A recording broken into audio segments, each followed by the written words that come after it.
नमस्कार, जय हिंद दोस्तों।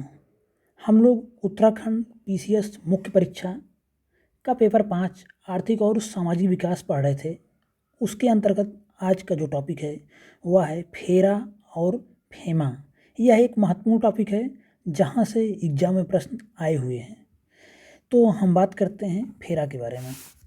विदेशी मुद्रा के नियमन एवं संरक्षण के लिए वर्ष 1947 में विदेशी मुद्रा अधिनियम 1947 फॉरेन एक्सचेंज रेगुलेशन एक्ट 1947 बनाया गया, जिसके तहत रिजर्व बैंक ऑफ इंडिया को विदेशी मुद्रा भंडार का संरक्षक नियुक्त किया गया। किसको संरक्षक बनाया गया? आरबीआई को। वर्ष 1973 में इस अधिनियम को अर्थात फेरा को या FERA को और अधिक कड़े कानून के रूप में लागू किया गया। फेरा का फुल फॉर्म क्या है? Foreign exchange regulation act 1947। बात करेंगे आगे। वर्ष 1991 में जब भारत ने उदारीकरण को अपनाया और भारत का विदेशी मुद्रा भंडार बढ़ने लगा, तब इसके परिणाम स्वरूप 1 जून 2000 से फेरा के स्थान पर विदेशी मुद्रा प्रबंधन अधिनियम 1999 में एक्ट आया था। फॉरेन एक्सचेंज मैनेजमेंट एक्ट 1999 लागू किया गया। विदेशी मुद्रा प्रबंधन अधिनियम फेमा का मुख्य उद्देश्य क्या था? भारत में विदेशी मुद्रा बाजार का अनुरक्षण और उसके विकास का उन्नयन करना था। विदेशी व्यापार एवं भुगतान को सुसाध्य बनाने के उद्देश्य से विदेशी मुद्रा संबंधित कानून को समेकित एवं संशोधित करना बहुत महत्वपूर्ण है। फेमा का उद्देश्य 5 नंबर या 2 नंबर में पूछा जा सकता है। तो वर्ष 1991 में जब भारत ने उदारीकरण को अपनाया, आप सब जानते हैं, तो भारत का विदेशी मुद्रा भंडार बढ़ने लगा। तब इसके परिणाम स्वरूप 1 जून 2000, अब जब विदेशी मुद्रा भंडार बढ़ रहा है तो उसका रेगुलेशन, उसका प्रबंधन, मैनेजमेंट करना भी तो आवश्यक है। तो उसी के लिए फेरा के स्थान पर 1 जून 2000 से फेरा के स्थान पर विदेशी मुद्रा प्रबंधन अधिनियम 1999 फॉरेन एक्सचेंज मैनेजमेंट एक्ट 1999 लागू किया गया। कब से लागू हुआ? 1 जून 2000 से। फेमा एक्ट कब आया था? अगर हम फेमा एक्ट के बारे में पूछ लिया जाता है या फेमा एक्ट कहीं भी लिखते हैं तो 1999 लिखेंगे, और लागू कब हुआ तो 1 जून 2000 से यह लागू हुआ, याद रखेंगे। उसके बाद हम बात करेंगे फेमा की व्यवस्था। फेमा की जो व्यवस्था है वह चालू खाते की पूर्ण परिवर्तनीयता के अनुकूल है तथा इसमें पूंजी खाते के लेन देनों के क्रमिक रूप से उदारीकरण करने के लिए व्यवस्था की गई है।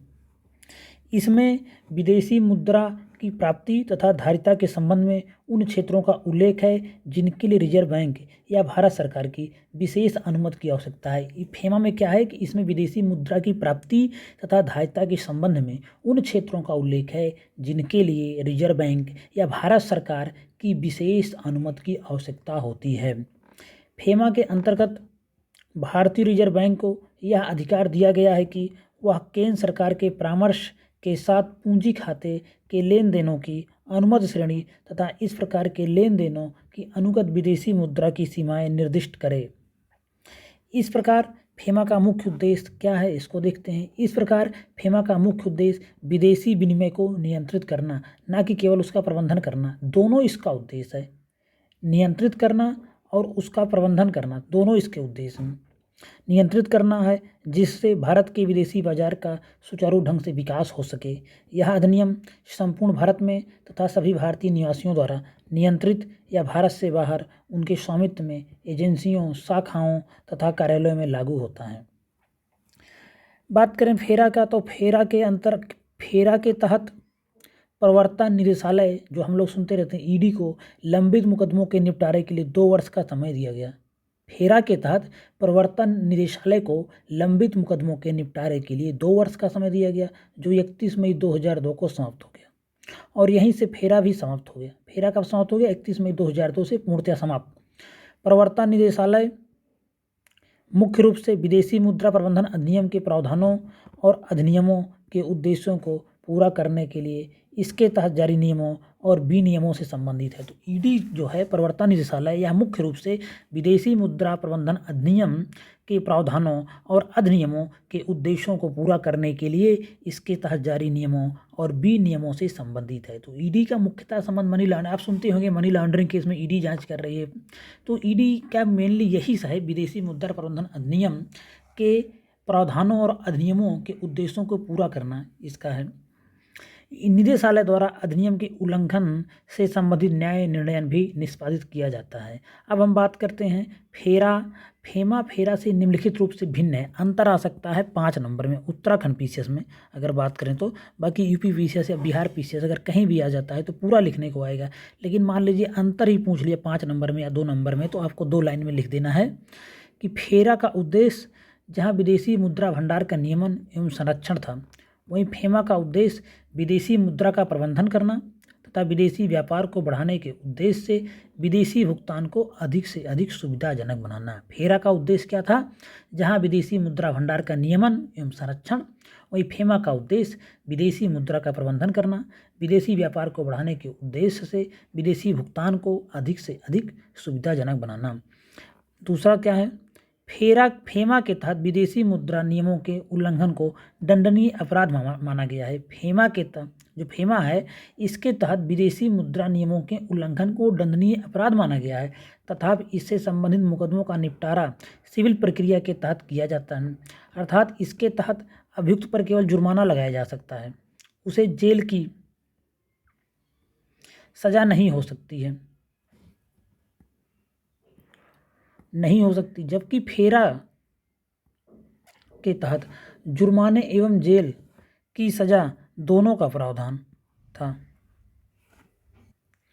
तो फेमा के तहत जेल की सजा नहीं हो सकती, जबकि जो फेरा के तहत है जुर्माने एवं जेल की सजा दोनों का प्रावधान था। एक बार इसे फिर से समझ लेते हैं, महत्वपूर्ण उद्देश्य यह है। फेमा के तहत विदेशी मुद्रा नियमों के उल्लंघन को दंडनीय अपराध माना गया है तथा इससे संबंधित मुकदमों का निपटारा सिविल प्रक्रिया के तहत किया जाता है। अर्थात इसके तहत अभियुक्त पर केवल जुर्माना लगाया जाएगा, एकदम सिविल केस उसे माना जाएगा, उसे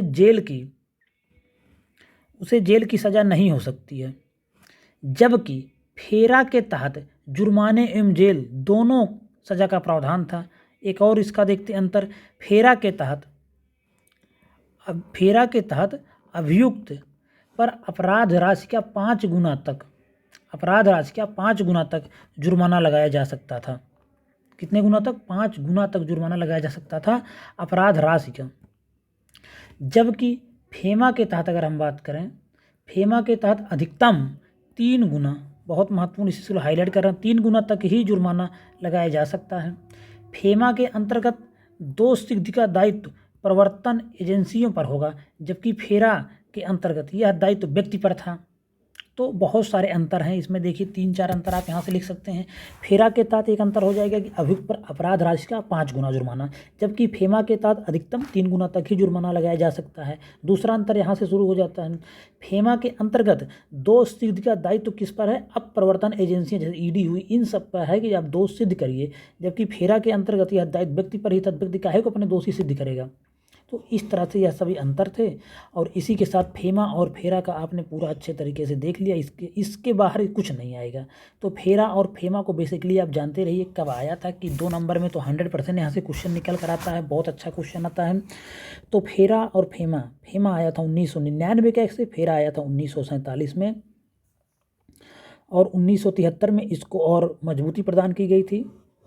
फेरा के तहत सजा हो सकता है, जुर्माना हो सकता है, फेमा के तहत केवल जुर्माना हो सकता है। सारे केस सिविल केस जैसे चलेंगे। तो आप इसको बहुत रटने के चक्कर मत पड़िए, इन सब कॉन्सेप्ट समझिए कि फेरा और फेमा है क्या, सब कर ले जाएंगे।